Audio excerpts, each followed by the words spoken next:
Hello everyone. Today we are going to discuss one of the important practical not only in biochemistry but also in pathology, that is abnormal constituents of urine.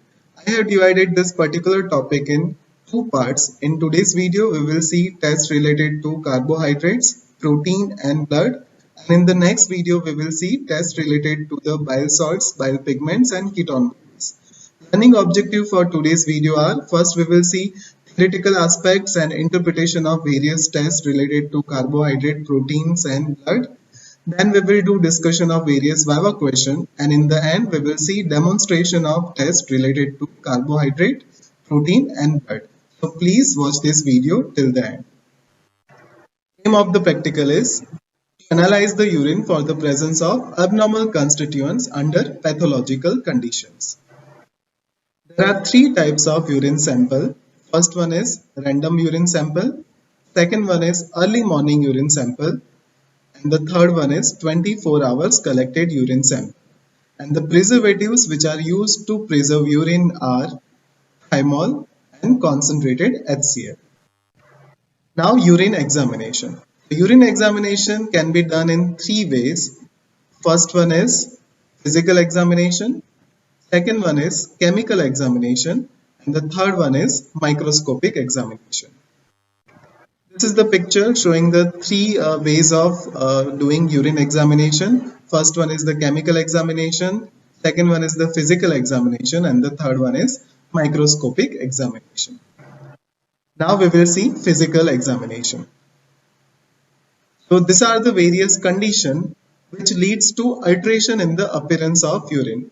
Normal urine is clear and transparent. If there is a presence of turbidity in urine, that can be due to the presence of pus or bacteria. If there is a turbidity on standing, that is due to the precipitation of phosphates. If there is a milky appearance, that is due to the presence of fat. And if there is a smoky red appearance, then it is due to the presence of RBCs. So these are the differential diagnosis of various conditions based on the appearance of urine. Now we will see color examination. So normal color of urine is pale yellow color, which is due to the presence of various urochrome. If the urine is dark yellow in color, that is due to the high fever. If it is smoky red in color, that is due to the hematuria, which is seen in various hemolytic disorders. If there is a presence of deep yellow or yellowish brown color in the urine, that is due to the jaundice. And if there is a black color urine upon the standing, that is due to the alkaptonuria, which is a metabolic disorder related to the aromatic amino acids. Now, odor. So ammoniacal smell, it is due to the splitting of urea into ammonia and carbon dioxide by bacteria. If there is a presence of fruity odor or sweet smell, that is due to the presence of acetone, which occurs in diabetic ketoacidosis. If there is a presence of mousy smell, that is due to the phenylketonuria. Again, it is a type of amino acid metabolic disorder. And if there is a smell of maple syrup or burnt sugar, it is due to the excretion of branch chain keto acids, which is seen in congenital maple syrup urine disease. Now pH. Normal pH of urine is 4.8 to 7.5. Acidic and alkaline pH is due to the presence of various causes. First we will see the causes of alkaline pH. So there are the two causes. First one is the metabolic cause and second one is the respiratory cause. Metabolic causes are due to the severe vomiting and the respiratory causes are hyperventilation. So these are the causes for the alkaline pH. Now acidic pH. So acidic pH, causes for the acidic pH are again metabolic causes and respiratory causes. And in the metabolic causes, examples are starvation and diabetes, and in the respiratory causes, examples are respiratory center depression. So these are the causes for the alteration of pH. Now volume. So normal average output of urine is 1 liter to 1.5 liter per day. And this output depends on various factors like water intake, external temperature, diet, exercise, age, body weight and consumption of various beverages like coffee and tea, which has a diuretic effect. Excretion of urine greater than 2.5 liter per day is called as a polyuria, and polyuria is seen in excess water intake, diuretic therapy, caffeinated beverages, alcohol, diabetes mellitus, and diabetic insipidus. If the excretion is less than 500 milliliter per day, then it is known as oliguria, and the oliguria is seen in restricted fluid intake, dehydration, excess sweating, edema of any etiology, acute glomerulonephritis, kidney damage. So these are the causes of oliguria. And excretion less than 100 milliliter per day or no excretion, it is called as an anuria, and it is seen in shock as well as in the renal failure. Now specific gravity. So normal specific gravity of urine is 1.0032 to 1.030, and it varies inversely with the volume of urine excreted. It is measured by urinometer. This is the picture showing the urinometer by which you can measure the specific gravity. And high specific gravity is seen in restricted water intake, dehydration, presence of glucose in urine, that is diabetes mellitus, presence of protein in urine, that is proteinuria, and adrenal insufficiency. So these are the causes which leads to the high specific gravity. And low specific gravity is seen in polyuria except diabetes mellitus, because in diabetes mellitus there is a presence of glucose in urine which leads to the high specific gravity. Then high fluid intake, diabetes insipidus, and hypothermia. So these are the causes of low specific gravity. Now urine analysis. The urine analysis is done for two parts. First one is the normal urine analysis for the normal constituents of urine, and another is for the abnormal constituents of urine. So in the normal constituents of urine, there are inorganic constituents like sulfates, chlorides, ammonia, calcium, and phosphates. In the organic constituents, examples are creatinine, urea, ethyl sulfate, hippuric acid, and uric acid. And the examples of abnormal constituents of urine are glucose, protein, blood, bile pigments, bile salts, and ketone bodies. In today's video, we will see tests related to the glucose, protein, and blood. Test for the abnormal constituents. So for the glucose, test for the detection of glucose is Benedict's test. Test for the detection of proteins are sulphosalicylic acid test, Heller's test, and heat coagulation test.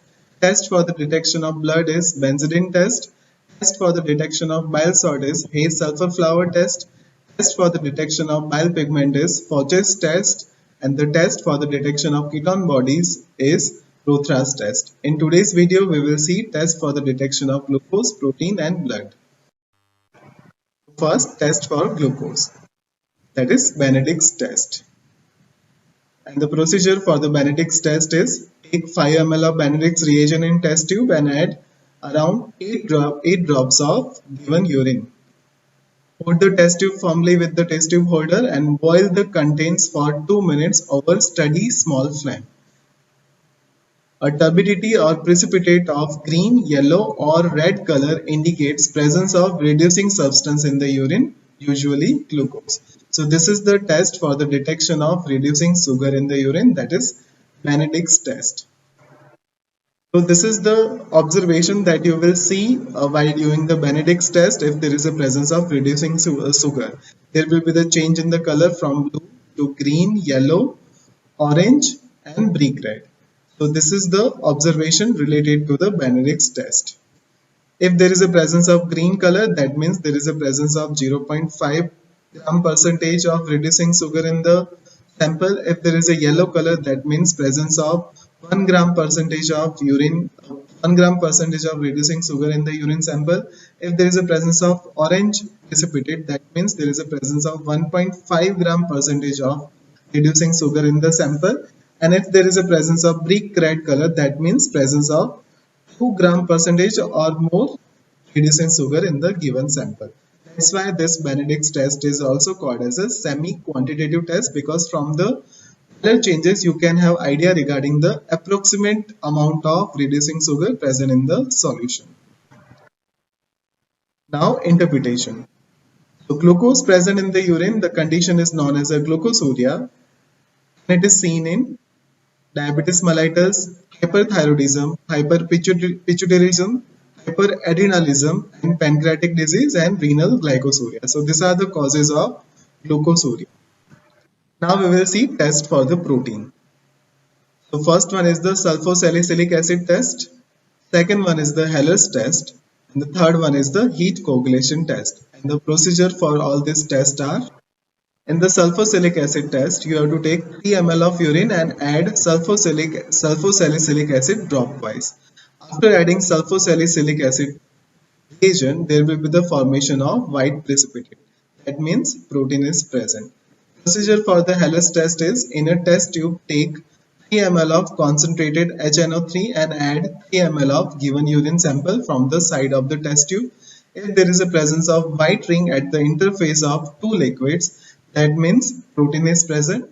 And the procedure for the heat coagulation test is: take 5 ml of urine and add few drops of 1% acetic acid to adjust the pH at 5.4 and then boil the upper part of the test tube.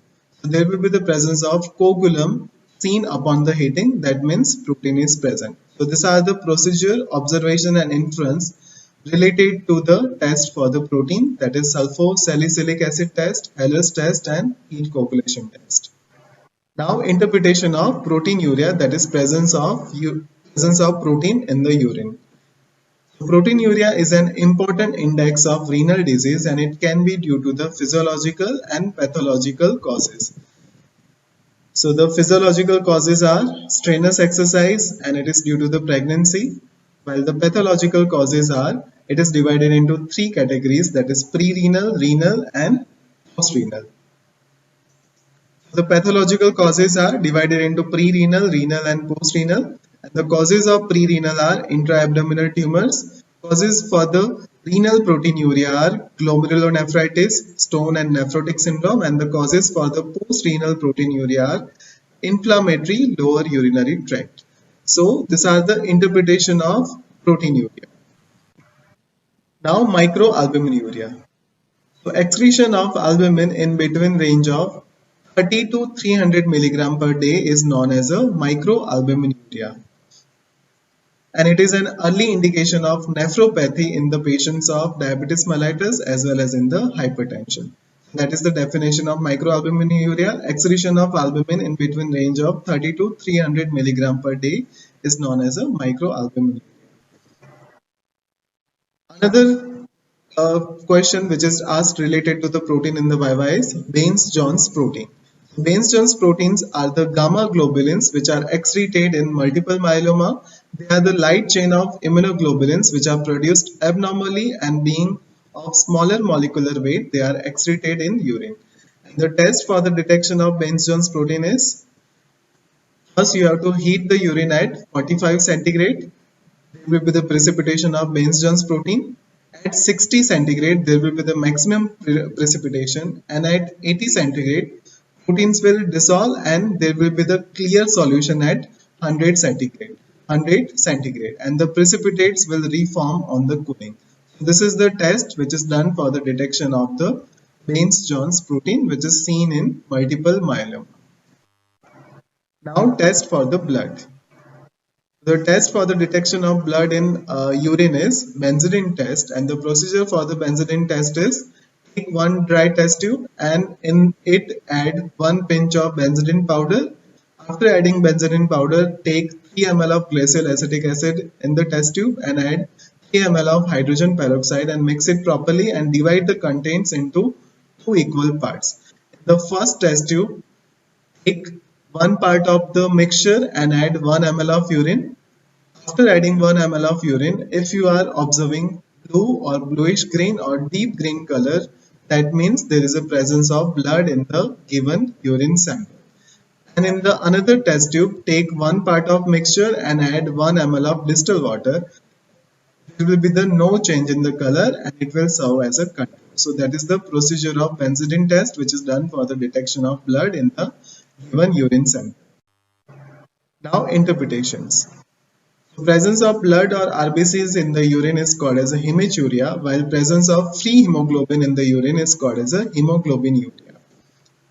And the hematuria is seen in nephritis, kidney stone, and post-renal hemorrhage, while hemoglobinuria is due to the abnormal amount of hemolysis which is observed in malaria, hemolytic jaundice, and severe burns. So these are the interpretation of conditions related to the presence of blood in the urine.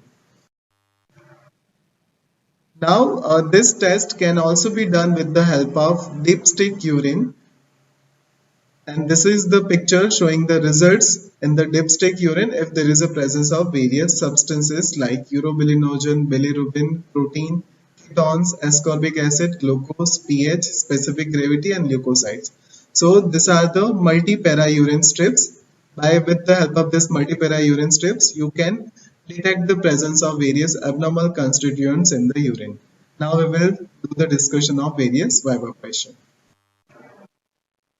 The first question is, what are the abnormal or pathological constituents of urine? We have already discussed, that is carbohydrate, that is sugar, protein, blood, bile salts, bile pigments, and ketone bodies.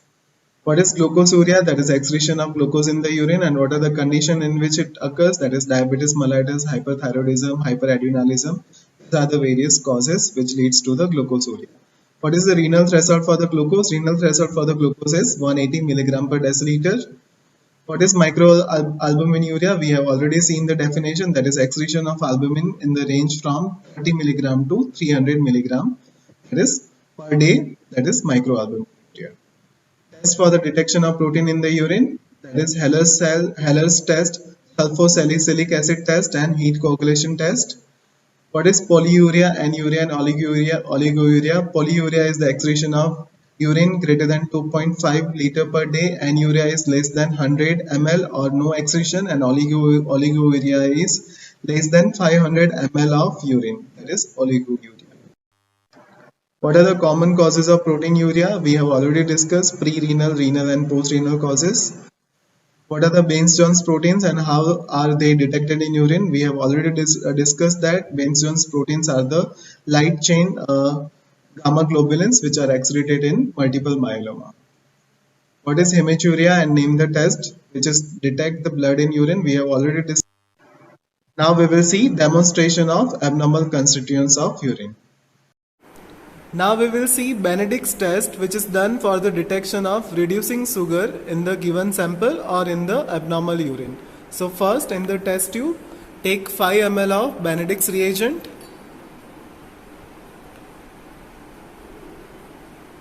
Then in the test tube, add 7 to 8 drops of given sample or abnormal urine.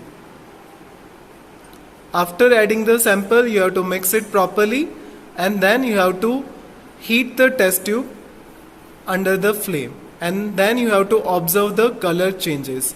So if there is a change in the color from blue to green to yellow to orange to red, that means there is a presence of reducing sugar in the given sample. As you can see, there is a change is already started in the test tube.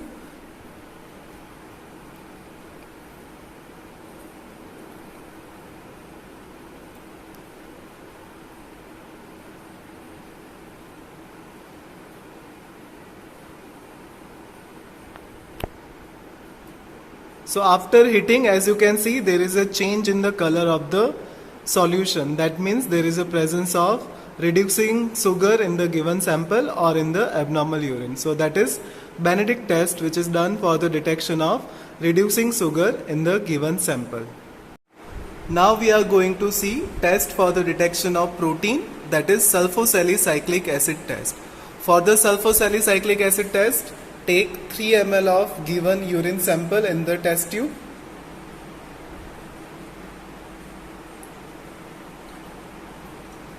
Then add few drops of sulphosalicylic acid in the test tube. After adding sulphosalicylic acid test in the test tube, there is a formation of precipitate in the test tube. That means there is a presence of protein in the given sample. So that is the test for the detection of protein in the given urine sample, that is sulphosalicylic acid test. Second test for the detection of protein in the given sample or in the urine is Heller's test. So for the Heller's test, first you have to take 3 ml of concentrated HNO3 in the test tube.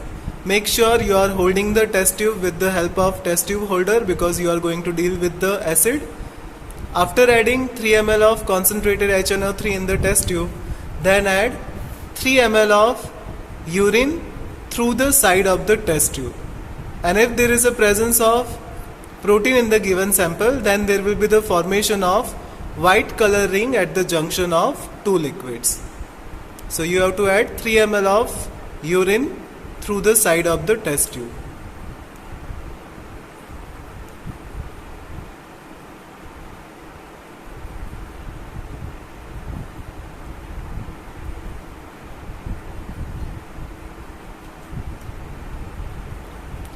As you can see, there is a formation of white color ring at the junction of two liquids. That means there is a presence of protein in the given sample or in the urine. So that is Heller's test, which is done for the detection of protein in the given sample.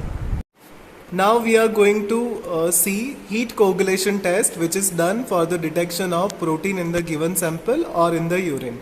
So first, in the test tube, take 5 ml of abnormal urine or given sample.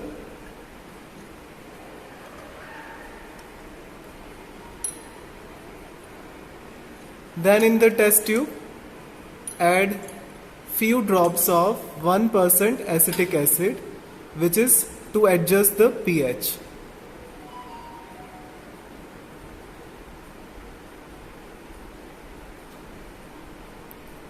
After adding the acetic acid, mix it properly, and then you have to heat the upper portion of the solution under the flame, and you have to see the formation of white coagulum. If there is a presence of protein, then there will be the formation of white coagulum on the upper part of the liquid. So as you can see, there is a formation of white coagulum on the upper part of the liquid. That means there is a presence of protein in the urine. So this is how you can do heat coagulation test, which is done for the detection of protein in the given sample or in the urine.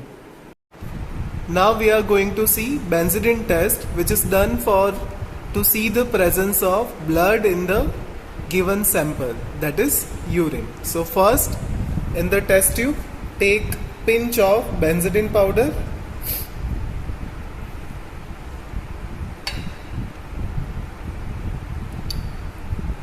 Then in the same test tube, add 3 ml of glacial acetic acid.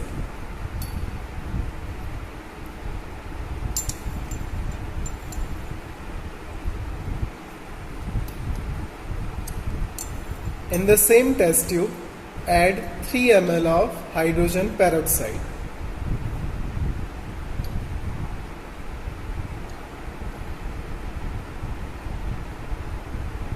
After adding hydrogen peroxide, divide this mixture equally into another empty test tube.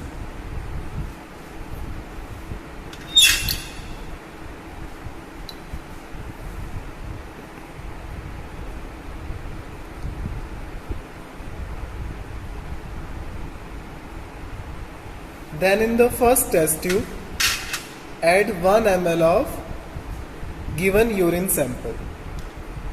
And if there is a change in the color of green color, that means there is a presence of blood in the urine. And in the another test tube, which we have divided equally, add 1 ml of distilled water, which will act as a control.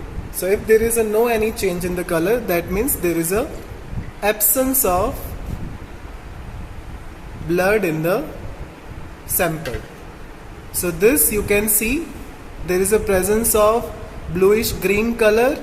That means there is a presence of blood in the urine, and in the control there is no change in the color. That means there is an absence of blood in the control. So this is how you can see the presence of blood in the given sample with the help of Benzidine test.